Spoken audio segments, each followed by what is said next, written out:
আমরা প্রথমে হচ্ছে এই অংশটাতে আসি। এখানে যদি দেখি যে হচ্ছে এটা এটা সেম অ্যালাইনমেন্ট হওয়া উচিত, সেম অ্যালাইনমেন্ট নাই, এটা আমরা কিভাবে করব? আমি এই ব্রিক ওয়ালটাকে সিলেক্ট করলাম। এখানে আমরা দেখব যে এখানে কিন্তু অ্যালাইন একটা অপশন আছে, অ্যালাইন কমান্ডটা দিলাম। আমি চাচ্ছি এই এইটার সমান হবে এই ওয়ালের অংশটা। ওকে, এই যেটা সঠিক অ্যালাইনমেন্টটা হয়ে গেল, মানে দুটা সেম অ্যালাইনমেন্টে চলে আসলো। ঠিক একইভাবে অন্যান্য যে জায়গাগুলো আছে সব জায়গা করে ফেলবো। তো আমার মনে হচ্ছে আর এখানে এরকম তেমন কিছু নাই। এরকম না থাকলেও আমরা হচ্ছে মেজারমেন্টটা নিব প্রত্যেকটা রুমের, কারণ হচ্ছে আমরা যে ইমেজটা যখন স্কেল করি একদম একুরেট হয়তো বা এটা হয় না, কিছু কম বেশি থাকে, সামান্য কিছু কম বেশি থাকে। তারপর আমরা রুমের সাইজটা আলাদা আলাদা ভাবে মেজারমেন্ট নিব, নিয়ে চেক করে দেখব। ওকে, তাহলে আমরা এই রুমটার মেজারমেন্টে আসি। আমরা মেজারমেন্টে কিভাবে নিতে পারি, যেমন ডাইমেনশন নিব আমরা এখান থেকে এখান পর্যন্ত। তো এটা আছে 5.88 মিটার। এই পাশটা এখান থেকে এখান পর্যন্ত আছে 3.4 মিটার। এখন আমরা যদি এইটা দেখি, এইটা হচ্ছে আমাদের গ্রিড লাইন, সরি, হ্যাঁ এটা হচ্ছে আমাদের গ্রিড লাইন, আর এটা হচ্ছে আমাদের সেই ব্রিক ওয়ালটা। ব্রিক ওয়াল এবং গ্রিড লাইন কিন্তু আলাদা আছে। এইখানে আমাদের যেই ইমেজটা কিন্তু একদম একুরেট স্কেল হয় নাই, স্কেল যখন করব কিছু কম বেশি কিন্তু থাকবে। এখন কিন্তু আমরা যেটা জানি যে হচ্ছে এই গ্রিড লাইন কিন্তু একদম মেজারমেন্ট অনুযায়ী আমাদের ড্রয়িং এ ছিল 3.5 মিটার, দেখেন এখানে 3.5 মিটার নেওয়া আছে। তাহলে আমাদের সবচেয়ে ভালো হয় আমরা যদি গ্রিডের সাথে হচ্ছে আমাদের যে ড্রয়িংটা আছে এটা যদি অ্যালাইনমেন্টটা করে ফেলি। তাহলে কিভাবে করবো এটা, আমি সেম আবার অ্যালাইনমেন্টে আসতেছি। এই জিনিসটা হচ্ছে আমি এটা সমান করতে যাচ্ছি। এটা হচ্ছে আমার গ্রিডের লাইনটা, এটা হচ্ছে আমার সেই গ্রিড লাইনটা সিলেক্ট করলাম, এবং এই হচ্ছে ওয়ালের সেন্টার লাইন, এটা আমি সেন্টার করে দিচ্ছি। তাহলে কি হলো, এই ওয়ালের সেন্টার লাইনটা হচ্ছে আমার গ্রিডের সেন্টার লাইনে চলে আসলো। সেম একই ভাবে আমি অন্যান্য কাজগুলো করে ফেলি, যেমন হচ্ছে এই গ্রিড লাইনটার সমান চলে আসবে হচ্ছে এইটার সেন্টার, এই ব্রিক ওয়ালের সেন্টার লাইন। ওকে, চলে আসলো। তো রেভিটের মজার যে ব্যাপারটা দেখেন, এই ওয়ালটা কিন্তু আমার আলাদাভাবে এখান থেকে যে আমি ওয়ালটা এখানে চলে আসলো, এটা কিন্তু আলাদাভাবে করার দরকার, কিন্তু অটোমেটিক চলে আসছে। সেম ভাবে আমি এই কাজ করব, এই গ্রিড লাইন, এটা হচ্ছে আমার ওয়ালের সেন্টার চলে আসলো। সেম একই ভাবে কিন্তু আমি প্রত্যেকটা কাজ করে ফেলতে পারি।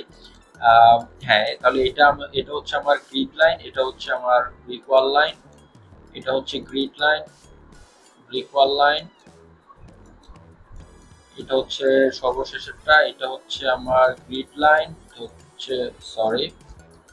এটা হচ্ছে আমার গ্রিড লাইন, এবং এটা হচ্ছে আমার ব্রিক ওয়ালের সেন্টার লাইন। ফাইন। তো এভাবে যতগুলো আছে সবগুলো আমি সমান করে নিলাম, এখানে একটা করা হয় নাই। এটা হচ্ছে আমার গ্রিড লাইন এবং এটা হচ্ছে আমার ওয়ালের সেন্টার লাইন। ওকে, সো এই পাশেরটা ঠিক আছে, এই পাশটা কিন্তু একদম সেন্টার আছে। ওকে, ফাইন। তো এইভাবে হচ্ছে আমরা ইয়ে করে নিলাম, ব্রিক ওয়ালটা তৈরি করে নিলাম, ব্রিক ওয়ালটা সেন্টারে নিয়ে আসলাম। এইখানে দেখেন যে এটা অংশ বের হয়ে আছে, তো আমি এটাকে অ্যালাইন করে দিচ্ছি। ওকে, গ্রিড লাইন এবং হচ্ছে, তাহলে এইভাবে হচ্ছে আমরা ফাইন টুনিংটা করে নিলাম। এখন যেটা করব, আমার এই ইমেজটার কিন্তু অ্যাকচুয়ালি আর দরকার নাই। আমার যেই জিনিসগুলো দরকার ছিল, যেখানে মেজারমেন্টের প্রবলেম ছিল, এই জিনিসগুলো কিন্তু আমি বের করে ফেলেছি, এবং মোটামুটি কাছাকাছি একটা সামান্য কম বেশি হতে পারে, কিন্তু তাছাড়া কিন্তু সব ওকে। তো এখন আমার যেহেতু এটার প্রয়োজন নাই, আমি এই ইমেজটাকে সিলেক্ট করলাম, রাইট ক্লিক করলাম, এবং এখান থেকে হাইড ইন ভিউ, আমি এই এলিমেন্টটাকে হাইড করে ফেলতে যাচ্ছি। ওকে, তাহলে আমার হচ্ছে ড্রয়িংটা হাইড হয়ে গেল, আমার ইমেজটা হাইড হয়ে গেল। আমি এখন পরিচ্ছন্ন একটা ড্রয়িং পেয়ে যাচ্ছি। এখানে আমার অপ্রয়োজনীয় যদি কোনো কিছু থাকে সেটা আমি এখন ডিলিট করে দিব। এগুলো আমার আর দরকার নেই, আমি স্কেল করেছিলাম তখন এগুলো দরকার ছিল, ডিলিট করে দিলাম, এখানে এই ধরনের মেজারমেন্ট গুলো অ্যাকচুয়ালি আমার আর প্রয়োজন নেই।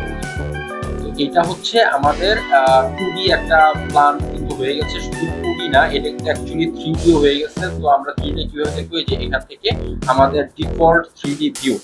ওকে, আমি 3D ভিউটা দেখি। এই যে আমার হচ্ছে 3D ভিউটা চলে আসছে। আমি কিন্তু আর কিছু ড্র করি, এটা নিচে যেই ফাউন্ডেশন আছে ওইটাও আমি ড্র করি নাই, নিচে স্ল্যাবটাও ড্র করি নাই, উপরের অংশটা নিয়ে আসছি। এখন কথা হচ্ছে এটার হাইটটা কতটুকু আছে, এলিভেশন কত, এটা আমরা দেখবো বেস কনস্ট্রাকশন। আমি এটা সিলেক্ট করলাম, এই ওয়ালটা সিলেক্ট করলাম, এটা হচ্ছে বেস হচ্ছে লেভেল 1, আমাদের এই যে লেভেল 1 থেকে শুরু হয়েছে এবং এটা শেষ হবে কোথায়, আমরা যাচ্ছি লেভেল 1 থেকে আরম্ভ হয়ে লেভেল 2 তে শেষ হয়ে যাবে। তো লেভেল 1 আবার কিন্তু এখন কি অবস্থায় আছে, লেভেল 1 এবং এটা টপ কনস্ট্যান্ট কিন্তু আছে আনকানেক্টেড। তার মানে হচ্ছে আমরা যখন ব্রিক ওয়ালটা ড্র করছি তখন এটা আমরা সিলেক্ট করে দেই নাই, না দেওয়ার কারণে সে অটোমেটিক আনকানেক্টেড হাইট নিয়ে নিচ্ছে, মানে কোনো লেভেলে যায় শেষ হয় নাই। এটা আমরা বলি কিভাবে করতে পারি, এখানে আশা করি যে লেভেল 1 এর 1 দিয়ে তো আরম্ভ হয়েছে, লেভেল 1 বেস এটা যদি আমরা সিলেক্ট করি এটা কিন্তু নিবে না, কারণ সেই স্টাডি হচ্ছে লেভেল 1 এ, এটা লেভেল 1 এ সেই টপ কনস্ট্যান্ট নিতে পারবে না। আমরা লেভেল 2 সিলেক্ট করে দিলাম, অ্যাপ্লাই। এটা দেখুন লেভেল 1 থেকে 2 পর্যন্ত কিন্তু হাইট হয়ে গেল। সেম ভাবে সবগুলোকে আমরা হচ্ছে লেভেল 2 করে দিব।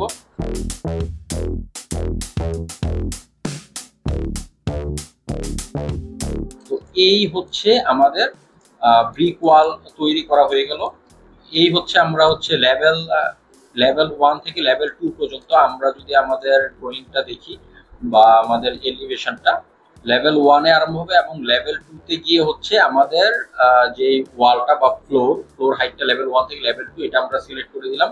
এই পর্বে আমরা হচ্ছে আমাদের ব্রিক ওয়ালটা তৈরি করেছি। পরবর্তী পর্বে আমরা দেখব যে আমাদের যে ইমেজ অনুযায়ী যদি আমরা দেখি, এটা আমরা হচ্ছে এই যে লেভেল 1 এখান থেকে এখান পর্যন্ত হচ্ছে আমরা তৈরি করেছি, কিন্তু এর নিচে যেই বেস বা নিচের যে অংশটা আছে এই অংশটা কিভাবে ড্র করা যায়, ফ্লোর কিভাবে তৈরি করা যায় সেই ব্যাপারটি জানবো।